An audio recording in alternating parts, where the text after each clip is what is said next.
오늘은 신학교에 대해서, 특별히 신학교에 가지 말아야 될 이유에 대해서 한번 생각해보면 좋겠습니다. 신학교에 가지 말아야 할 이유는 세 가지입니다.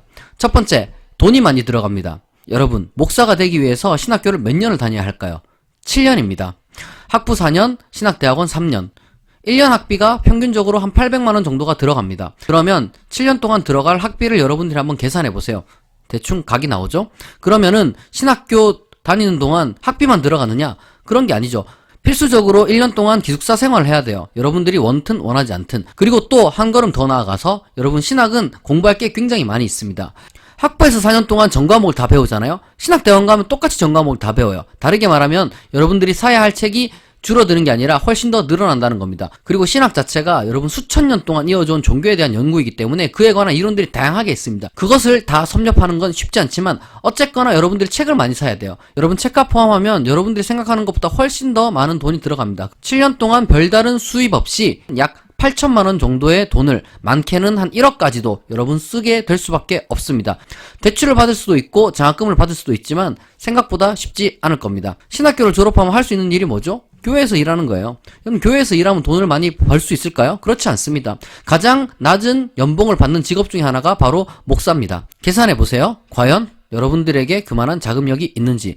두 번째, 신학교에 간다고 여러분 신학적 혹은 신앙적으로 성숙해질 수 있을까요? 절반은 맞고 절반은 틀립니다. 왜냐하면 국내에 있는 대다수 신학교는 교단 신학교이기 때문입니다. 특정한 교리체계 안에 갇혀있다는 뜻이에요.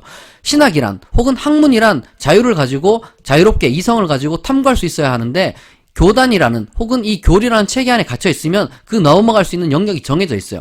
그래서 결국에는 특정 시점이 오게 되면 변증학으로 바뀌게 됩니다. 자기네 교단의 교리에 맞게 이 모든 것들을 왜곡한다거나 혹은 체리피킹 한다거나 아니면 이제 자기네들의 어떤 논리에 맞춰 변형시킨다는 거죠.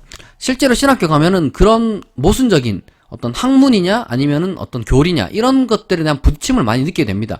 그럼 이제 신학적인 성숙은 그걸 이루기 힘들죠. 그러면 신학교를 가게 되면 신앙적 성숙은 이룰 수 있느냐? 꼭 그런 것만 또 아닙니다. 오히려 교만한 사람이 되거나 혹은 고집 센 사람이 됩니다. 아는 것도 편파적으로 그리고 남을 쉽게 정죄하게 되는 이런 신앙을 가진 사람을 우리가 과연 성숙한 사람이라고 할 수 있겠는가? 특정 교리만 달달 외우고 있는 사람을 과연 우리가 신앙적으로 성숙한 사람이라고 할 수 있겠는가? 물론 신학교 가면 배울 수 있는 게 많이 있어요. 뭐 고대 언어를 배울 수 있죠. 히브리어, 헬라어, 라틴어, 아람어 이런 것들을 여러분들이 배울 수가 있는데 그런데 여러분 꼭 신학교에 오지 않아도 그걸 다 배울 수 있어요. 여러분 교과서가 다 있고 인터넷에 그런 강연이 많이 있습니다. 세 번째, 신학교를 나온다고 해서 사회와 인류에 크게 도움이 되지 않습니다.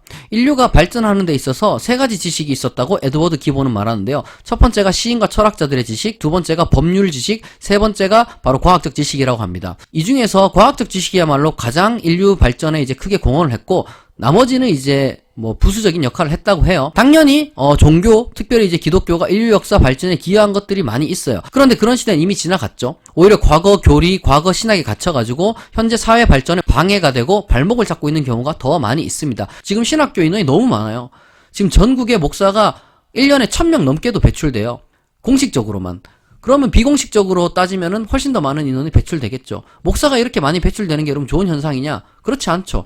왜냐하면 성직자가 많이 배출된다는 의미는 그 성직 자체가 어떤 사회 속에서 부패했다는 증거입니다. 그 길이 고되고 가시밭길이고 좁은 길이 아니라는 또 다른 반증이기 때문에 사람들이 그렇게 많이 가는 거예요. 명예가 있든 아니면 권력이 있든 뭐가 있든지 간에 신학교를 그렇게 너무 많이 가는 것은 결코 좋은 현상이 아닙니다. 사회 속에서 소수의 사람들만이 신학교를 갈 때 사실상 그 종교가 건강하다는 반증이 되겠죠. 왜요? 아무도 가려고 하지 않는 길을 가는 거니까. 자, 지금까지 신학교를 가지 말아야 할 세 가지 이유에 대해서 이야기했습니다. 제가 정말로 현재 다니고 있는 분들 자퇴하라는 것도 아니고 신학교에 입학하기 위해서 열심히 노력한 분들을 폄하하는 것도 아니고 실제로 또 그런 노력을 통해서 입학한 분들을 제가 무시하는 것도 아닙니다. 중요한 것은 이런 구조적인 문제를 알고 이 구조적인 문제 속에서 신학생이 된다는 것, 신학교에 들어가서 공부를 한다는 것, 신학을 공부한다는 것, 그것이 어떤 것인지 잘 생각해보면 좋겠습니다.